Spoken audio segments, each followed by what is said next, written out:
ഗണപതിയുടെ തുമ്പിക്കൈ ഓപ്പൺ ആയിട്ട് അകത്തിരിക്കുന്നതാണ് എന്നുണ്ടെങ്കിൽ എത്ര കൊടുത്താലും മതിയാവില്ല. കുട്ടി ഗണപതി വിളക്ക് അല്ലെ, അത് വെച്ച് കത്തിച്ചു കഴിഞ്ഞാൽ വിഘ്നങ്ങൾ അകറ്റാൻ അതിനേക്കാളപ്പുറം വേറെ ഒന്നുമില്ല എന്നും പറയുന്നു. അതെ, നമ്മുടെ കണ്ണിന് ആനന്ദം വരണം. അതെ അല്ലെ, നമ്മുടെ പഞ്ചേന്ദ്രിയങ്ങൾ വഴിയാണ് ആന്തരികമായിട്ടുള്ള സുഖമോ ദുഃഖമോ എല്ലാം വരുന്നത്. ചെടികളോട് നിരന്തരം നമ്മൾ സ്നേഹിക്കുകയും സംസാരിക്കുകയും തലോടുകയും ചെയ്തു കഴിഞ്ഞാൽ അത് നല്ലപോലെ പൂക്കൾ തരും എന്ന് പറയും. അപ്പോൾ ഇതൊക്കെ എങ്ങനെ സാധിക്കണോ? ഈ ചെടികൾക്ക്, വൃക്ഷങ്ങൾക്ക് കാഴ്ചയുണ്ടോ? നമ്മൾ നോക്കുമ്പോൾ കാഴ്ചയില്ല, അവർക്ക് ചെവികളില്ല. നിന്നെ ഞാൻ വെട്ടാൻ പോവാണ്, അടുത്ത ഒറ്റ കൊല്ലം കൂടെ നോക്കും, ഇത്തവണ കായ്ച്ചിട്ടില്ലെങ്കിൽ പിന്നെ നിന്നെ ഞാൻ വെച്ചേക്കില്ല എന്ന് പറഞ്ഞ് ഭീഷണിപ്പെടുത്തിയിട്ട് വന്നു കഴിഞ്ഞാൽ അടുത്ത കൊല്ലം ഉറപ്പായിട്ടും അത് കായ്ച്ചിരിക്കുന്നതാണ് പറയാം. പിതൃകർമാദികളൊക്കെ ചെയ്യുന്നതും അങ്ങനെ തന്നെയാണ്. അവർക്ക് കയറി പോവാനുള്ള ഊർജമാണ് ഈ പിതൃ ശ്രാദ്ധാദി കർമ്മങ്ങളിൽ കൂടി നമ്മൾ കൊടുക്കുന്നത്. ഈ ഭൂമിയിലുള്ള നമ്മളെ പോലെയുള്ളവർക്കാണ് ഈ ദ്രവ്യമായിട്ട് വേണ്ടത്. അതായത് ഈ ചോറ് എന്നൊക്കെ പറയുന്ന നമുക്ക് കാണാൻ പറ്റുന്ന, തൊടാൻ പറ്റുന്ന ദേവന്മാരെ സംബന്ധിച്ച് നമ്മൾ കൊടുക്കുന്ന നിവേദ്യത്തെ ഗന്ധരൂപത്തിലാണ് അവർ സ്വീകരിക്കുന്നത്. വിഘ്നേശ്വരൻ അവിടെ വന്നു എന്നാണ്, ഒരു തവളയുടെ ആകൃതിയിൽ അവിടെ വന്നിരുന്നു എന്നും, ഒരു തവള ഇരിക്കുന്നു, ഉടനെ തവളേനെ ഒരു ചവിട്ടങ്ങോട്ട് ചവിട്ടി എന്നാണ് പറയുന്നത്. അത് ഗണപതിയായിരുന്നു. പക്ഷെ ഇവിടെ പലരും പറയുന്നുണ്ട് ഗണപതിയുടെ തുമ്പിക്കൈ ഓപ്പൺ ആയിട്ട് അകത്തിരിക്കുന്നതാണ് എന്നുണ്ടെങ്കിൽ എത്ര കൊടുത്താലും മതിയാവില്ല. അവിടെ എന്തുണ്ടോ അതിങ്ങനെ കൊടുത്തുകൊണ്ടിരിക്കണമെന്ന് പറയും. പല സംഭവങ്ങളുണ്ട്. ഈവൻ ഗണപതി വിളക്ക് എന്നുള്ള കൺസെപ്റ്റ് വരെയുണ്ട്. കുട്ടി ഗണപതി വിളക്ക് അല്ലെ, അത് വെച്ച് കത്തിച്ചു കഴിഞ്ഞാൽ വിഘ്നങ്ങൾ അകറ്റാൻ അതിനേക്കാളപ്പുറം വേറെ ഒന്നുമില്ല എന്നും പറയുന്നു. അതെ, നമ്മൾ ഈ വിളക്ക് കത്തിക്കുന്നത് നമ്മുടെ രാവിലത്തെ പ്രാർത്ഥനയിലൊക്കെ ആദ്യം നമ്മുടെ കണ്ണിന് ആനന്ദം വരണം. അല്ലെ, നമ്മുടെ പഞ്ചേന്ദ്രിയങ്ങൾ വഴിയാണ് ആന്തരികമായിട്ടുള്ള സുഖമോ ദുഃഖമോ എല്ലാം വരുന്നത്. അപ്പൊ ആദ്യം കാഴ്ചക്ക് സുഖം കിട്ടുന്നത്, ആനന്ദം കിട്ടുന്നത്, അതിനാണ് ലക്ഷ്മി. അപ്പൊ ആ വിളക്കിൽ ഒരു രൂപം ഉണ്ടായാൽ എന്തെങ്കിലും ഉണ്ടോ എന്ന് ചോദിച്ചു കഴിഞ്ഞാൽ ചിലർ ഇടയ്ക്ക് ഇപ്പൊ ഈ അടുത്ത് എന്നോട് ഒരാൾ വിളിച്ചു ചോദിച്ചു, ഈ ലക്ഷ്മി വിളക്ക് വീട്ടിൽ കത്തിക്കാൻ പാടില്ല എന്ന് പറയുന്നുണ്ടല്ലോ, അങ്ങനെയുണ്ടോ? ഞാൻ പറഞ്ഞു, നിങ്ങൾക്കത് കണ്ടാൽ സന്തോഷമുണ്ടോ? പിന്നെ എനിക്കത് വലിയ ഇഷ്ടമാണ്, ഉറപ്പായിട്ട് അത് തന്നെ കത്തിക്കേണ്ടത് എന്ന് പറഞ്ഞു. കാരണം നമ്മുടെ കണ്ണിന് സുഖമുള്ളത്. അതേപോലെ ഈ പ്രാർത്ഥന വേറെ ഒന്നും ഇല്ലെങ്കിലും നമുക്കൊരു കീർത്തനം, ഒരു സാധാരണ ഒരു കീർത്തനമാണ് അറിയുന്നതെങ്കിൽ അത് വളരെ സന്തോഷത്തോടു കൂടി ചൊല്ലുക. അതല്ലെങ്കിൽ അത് എനിക്ക് ചൊല്ലാൻ അറിയില്ല, അതിട്ട് കേൾക്കൂ. കണ്ണിനും മനസ്സിനും ഒക്കെ, അല്ലെങ്കിൽ കേൾവിക്കും. അതുപോലെ നമ്മൾ ഈ ചന്ദനത്തിരി കത്തിക്കുന്നു, കർപ്പൂരം കത്തിക്കുന്നു, ഇതെല്ലാം സുഗന്ധം ഉണ്ടാക്കാൻ വേണ്ടിയിട്ടാണ്. നല്ല സ്മെല്ല്, മൂക്കിന് സുഖമുള്ളത്. നിവേദ്യങ്ങൾ എന്തിനാ ഇത്ര രുചികരമായിട്ട് ഉണ്ടാക്കുന്നത് എന്നൊക്കെ ചോദിച്ചു കഴിഞ്ഞാല് പിന്നെ അത് പറയുമ്പോ നമ്മൾ ഒരു തലം കൂടി കയറി പോകും കേട്ടോ. അപ്പൊ നമ്മൾ കഴിഞ്ഞ നമ്മുടെ ഒരു ചർച്ചയിൽ ഇങ്ങനെ വന്നു, ഈ കുലദേവതാ പ്രസാദം എന്നൊക്കെ പറയുമ്പോഴത്തേക്കും നിവേദ്യത്തിന്റെ അളവിന്റെ കുറവൊക്കെ അത് ഒരുപാട് പേര് നേരിട്ടും അല്ലാതെയും ഒക്കെ ചോദിച്ചതാണ് കേട്ടോ. അതിങ്ങനെ ഇത് വേസ്റ്റ് ആയി പോവില്ലേ, പിന്നെ എന്തിനാ ഇത്രയും അളവിൽ വെക്കുന്നത് എന്നൊക്കെ. മനുഷ്യരും ഈശ്വരന്മാരും അല്ലെങ്കിൽ ഗന്ധർവന്മാര്, കിന്നരന്മാര് എന്നൊക്കെ പറയുന്നത് ഈ ഇപ്പൊ ഞാൻ പറയാം, ഇപ്പൊ വൃക്ഷങ്ങളല്ലേ, വൃക്ഷങ്ങള് നമ്മളിപ്പം കുറച്ച് വർഷങ്ങളായി അത്യാവശ്യം സാമാന്യം വലിപ്പമുള്ള ഒരു മാവോ പ്ലാവോ നമ്മുടെ മുറ്റത്ത് നിൽക്കുന്നുണ്ട്. എന്ത് ചെയ്തിട്ടും ഇത് കായ്ക്കുന്നില്ല. കായ്ക്കേണ്ട സമയമായി 5 വർഷം കാത്തിരുന്നു, 10 വർഷം കാത്തിരുന്നു, കായ്ക്കേണ്ട സമയമായിട്ടും കായ്ക്കുന്നില്ല. അപ്പോ നമ്മൾ ചെന്നിട്ട് അവരോട് വളരെ സ്നേഹപൂർവ്വം എല്ലാ ദിവസവും സംസാരിച്ചു കൊണ്ടിരുന്നു കഴിഞ്ഞു കഴിഞ്ഞാല് പിന്നത്തെ വർഷം ആകുമ്പോഴത്തേക്കും ഇതൊന്നും മുട്ടിടും എന്നാണ് പറയുന്നത്. അത് ചെടികൾ, ഇനിയിപ്പം വൃക്ഷങ്ങൾ പോട്ടെ, ചെടികളോട് നിരന്തരം നമ്മൾ സ്നേഹിക്കുകയും സംസാരിക്കുകയും തലോടുകയും ചെയ്തു കഴിഞ്ഞു കഴിഞ്ഞാല് അത് നല്ലപോലെ പൂക്കൾ തരും എന്ന് പറയും. അപ്പൊ ഇതൊക്കെ എങ്ങനെ സാധിക്കണോ? ഈ ചെടികൾക്ക്, വൃക്ഷങ്ങൾക്ക് കാഴ്ചയുണ്ടോ? നമ്മൾ നോക്കുമ്പോൾ കാഴ്ചയില്ല, അവർക്ക് ചെവികളില്ല. ആകെ കൂടെ അതിന്റെ സ്കിൻ മാത്രമേ ഉള്ളൂ, തൊലി മാത്രമേ നമ്മുടെ ദൃഷ്ടിയിൽ ഇത് കാണാൻ പറ്റുന്നുള്ളൂ. പക്ഷെ അവരൊക്കെ സെൻസിറ്റീവാണ്. ചെടികളായാലും വൃക്ഷങ്ങളായാലും മൃഗങ്ങളായാലും ഒക്കെ സെൻസിറ്റീവാണ്. പിന്നെ ഇങ്ങനെയും പറയാറുണ്ട്. ഇപ്പം മാവും പ്ലാവും നേരത്തെ പറഞ്ഞത്, ഇപ്പം ചിലര് പറയും, കർഷകരുടെ കാര്യമാണ് കേട്ടോ. അവർ പറയാം, അതിന്റെ അടുത്ത് ചെന്ന് നിന്നിട്ട് നിന്നെ ഞാൻ വെട്ടാൻ പോവാണ്, അടുത്ത ഒറ്റ കൊല്ലം കൂടെ നോക്കും, ഇത്തവണ കായ്ച്ചിട്ടില്ലെങ്കിൽ പിന്നെ നിന്നെ ഞാൻ വെച്ചേക്കില്ല എന്ന് പറഞ്ഞ് ഭീഷണിപ്പെടുത്തിയിട്ട് വന്നു കഴിഞ്ഞാൽ അടുത്ത കൊല്ലം ഉറപ്പായിട്ടും അത് കായ്ച്ചിരിക്കുന്നതാണ് പറയാ. അപ്പോ ഇതൊക്കെ എങ്ങനെ സാധിക്കുന്നു? ഇതൊന്നും അത്ഭുതങ്ങളൊന്നല്ല കേട്ടോ. ഇതൊക്കെ വളരെ നമ്മുടെ സാധാരണ കർഷകരായിട്ടുള്ള ചേട്ടന്മാരോടൊക്കെ ചോദിച്ചു കഴിഞ്ഞാല് നമുക്കറിയാൻ പറ്റും, അവരൊക്കെ ഇങ്ങനെ ചെയ്യാറുണ്ട്. അപ്പോ ഇതെങ്ങനെ സാധിക്കുന്നു?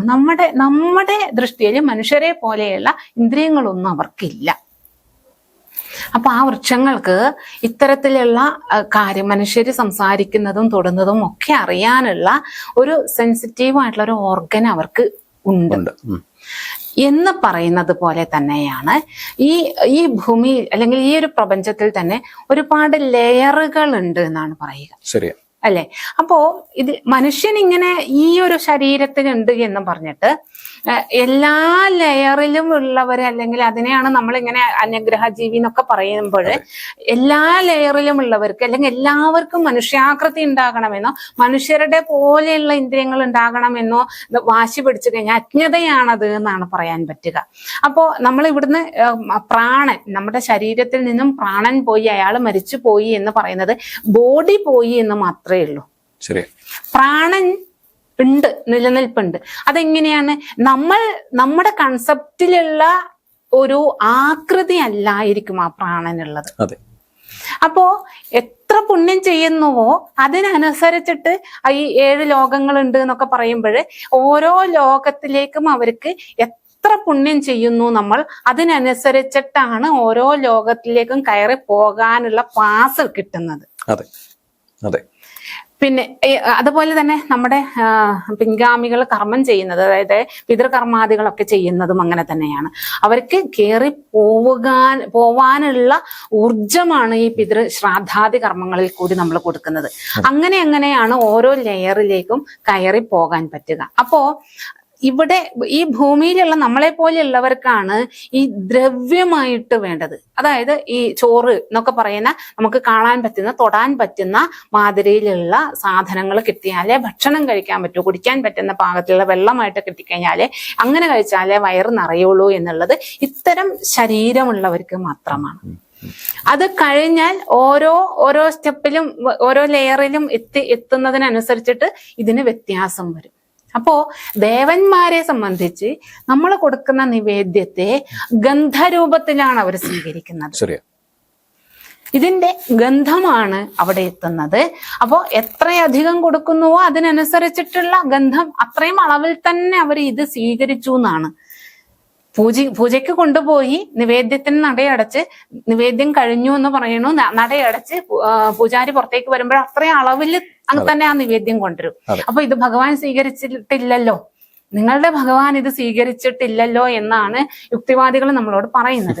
അല്ല, ഭഗവാൻ സ്വീകരിച്ചു. കാരണം ഇത് നമ്മൾ കഴിക്കണ മാതിരി തന്നെ നിങ്ങളും കഴിക്കണം എന്ന് പറഞ്ഞു കഴിഞ്ഞാൽ സംഗതി ശരിയാണ്.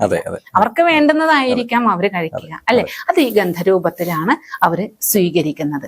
അപ്പോ ഇങ്ങനെയൊക്കെയാണ് മനുഷ്യരും ഈശ്വരനും തമ്മിലുള്ള വ്യത്യാസങ്ങളൊക്കെ വരുന്നത്. എന്തായി കഴിഞ്ഞാലും ശരി, നമ്മൾ വിഘ്നേശ്വരനിൽ നിന്ന് പറഞ്ഞിട്ടാണ് ഇങ്ങനെ, എന്തായാലും അത് ഭംഗിയായി. കാരണം നമ്മൾ ആ ഈശ്വരന്മാരുടെ തലത്തിലേക്ക്, ദേവലോകത്തിലേക്ക് തന്നെയാണ് നമുക്ക് എത്തിച്ചേരാൻ സാധിച്ചത്. അപ്പോൾ ചെറിയ അളവിലായാലും വലിയ അളവിലായാലും ഭഗവാന് കൊടുക്കുന്നത് പരിപൂർണ സമർപ്പണത്തോടു കൂടി കൊടുക്കുക. ഉറപ്പായിട്ടും വിഘ്നേശ്വരൻ പ്രസാദിക്കും. ഇല്ല എങ്കിൽ മൊത്തത്തോടു കൂടി അദ്ദേഹം പിടിച്ചെടുക്കും തന്നെയാണ് കേട്ടോ. വിഘ്നേശ്വരൻ പിടിച്ചെടുക്കുന്ന പറയാ. നമ്മുടെ ഈ വിഘ്നേശ്വരനെ പറ്റി തുടങ്ങിക്കഴിഞ്ഞാൽ നിർത്തില്ല. ഒരുപാട് സംഭവമുണ്ട്. ഞാൻ തന്നെ ഒരുപാട് പറയാമെന്ന് നിർത്തി വെച്ചേക്കാം. അതന്നെ. അപ്പൊ ഇതും കൂടി സൂചിപ്പിക്കാതെ ഒരു രക്ഷയില്ല. പൂർണ്ണത്രയീശന്റെ ക്ഷേത്രത്തിന്റെ ഒരു കഥയുണ്ട്. അതൊക്കെ നമുക്ക് ഇതിലൊക്കെ ഗൂഗിളിലൊക്കെ വായിക്കാം. എന്താണ് പൂർണ്ണത്രയീശൻ എന്നൊക്കെ ഉള്ളത്, ആളുകളോട് ഇത് മൊത്തം കഥ പറയണ്ടല്ലോ.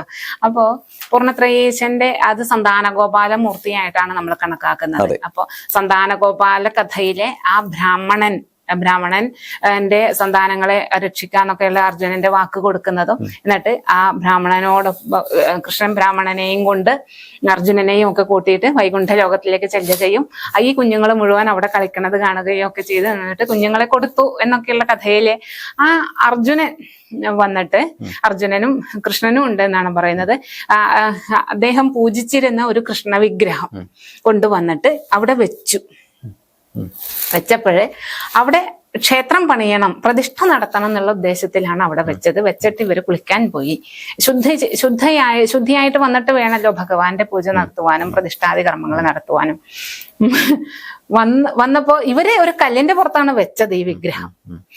അപ്പോ ഈ വിഘ്നേശ്വരൻ അവിടെ വന്നു എന്നാണ്, ഒരു തവളയുടെ ആകൃതിയിൽ അവിടെ വന്നിരുന്നു എന്നും, ഇവര് വന്ന് നോക്കുമ്പോൾ വിഗ്രഹത്തിന്റെ പുറത്ത് ഒരു തവള ഇരിക്കുന്നു. ഉടനെ തവളേനെ ഒരു ചവിട്ടങ്ങോട്ട് ചവിട്ടി എന്നാണ് പറയുന്നത്. അത് ഗണപതിയായിരുന്നു. ആ, ഇപ്പൊ അവിടത്തെ ഭഗവാൻ നേരെ ഇങ്ങോട്ട് തിരിഞ്ഞ് നമ്മള് കിഴക്ക് ദിക്കിലേക്ക് നോക്കിയിട്ട് ഭഗവാൻ ഇരിക്കുന്നു. സത്യം നമുക്ക് ഈ കഥ വിശ്വസിക്കാൻ തോന്നും, കാരണം ഗണപതിയുടെ ഇരിപ്പ് തൊട്ടപ്പുറത്താണ്. കാലം കൊണ്ട് ഇവര് വലത് കാലം കൊണ്ട് ഒരു തട്ട് തട്ടിക്കഴിഞ്ഞാൽ എങ്ങനെയാണോ ചെന്ന് വീഴുന്നത് അതേപോലെ അങ്ങോട്ട് നോക്കിയിട്ടാണ് വിഘ്നേശ്വരൻ ഇരിക്കുന്നത്. ഗണപതി മാത്രമേ ഉള്ളൂ പൂർണ്ണത്രയീശന്റെ ക്ഷേത്രത്തിൽ ഉപദേവനായിട്ട്. പിന്നെ ഭഗവാനാണ്. അതെ, അത്രേ ഉള്ളൂ, ഗണപതി മാത്രമേ ഉള്ളൂ. അപ്പൊ ക്ഷണിച്ചാലും കൊള്ളാം, ഇല്ലെങ്കിലും കൊള്ളാം, ഞാൻ അവിടെ സന്നിഹിതനായിരിക്കും. എന്റത് കഴിഞ്ഞിട്ട് മതി ബാക്കി എന്നുള്ളതാണ്. വളരെ രസികനാണ്. ഒരുപാട് എക്സ്പീരിയൻസ് നമ്മൾ നടത്തിയിട്ടുള്ള ഈ അബാക്കിന്റെ പല പ്രോഗ്രാംസുകളിലും ഗണപതിയുടെ മുമ്പില് നമ്മള് തേങ്ങ വെക്കുന്നുണ്ടായിരുന്നു. തേങ്ങയ്ക്ക് ഒരുപാട് അനക്കങ്ങൾ വരുന്ന ഒരുപാട് കഥകളുണ്ട്. നമ്മൾ എന്തായാലും അതിലേക്ക് പോകുന്നില്ല. എന്തായാലും ഗണപതിയിൽ തുടങ്ങി ഇപ്പോ ഈ 14 ലോകങ്ങളിലെത്തി. സോ എല്ലാവർക്കും ഗണപതിയെ പ്രസാദിപ്പിക്കാൻ പറ്റും, അംബാനിക്ക് മാത്രമല്ല എന്നുള്ളൊരു തിരിച്ചറിവ് എല്ലാവർക്കും ഉണ്ടാകണം. അല്ല, നമുക്ക് അംബാനിയുടെ പറയുമ്പോഴേ അദ്ദേഹം അത് മറയില്ലാതെ ചെയ്തു എന്നുള്ളതാണ്. അപ്പൊ ശരിക്കും നമ്മുടെ അദ്ദേഹമൊക്കെ ശ്രദ്ധേയനായിട്ടുള്ള വ്യക്തിയാണ്. ഏത് നിലയ്ക്കും, അത് ഈശ്വരവിശ്വാസികളെന്നോ അവിശ്വാസികളെന്നോ അല്ലെങ്കിൽ രാഷ്ട്രീയക്കാരെന്നോ അല്ലെങ്കിൽ സാമ്പത്തിക ഒന്നും ഒരു വ്യത്യാസമില്ല. ബിസിനസ്സുകാരും വളരെ സാധാരണക്കാര് പോലെ എന്തിന് നമ്മളൊരു ഫോൺ എടുത്തു കഴിഞ്ഞാൽ അതിൽ അംബാനിയാണ് അല്ലേ. അപ്പൊ ഭാരതം മുഴുവനുമുള്ള ഒരു സന്ദേശമായിട്ടാണ് ശരിക്കും.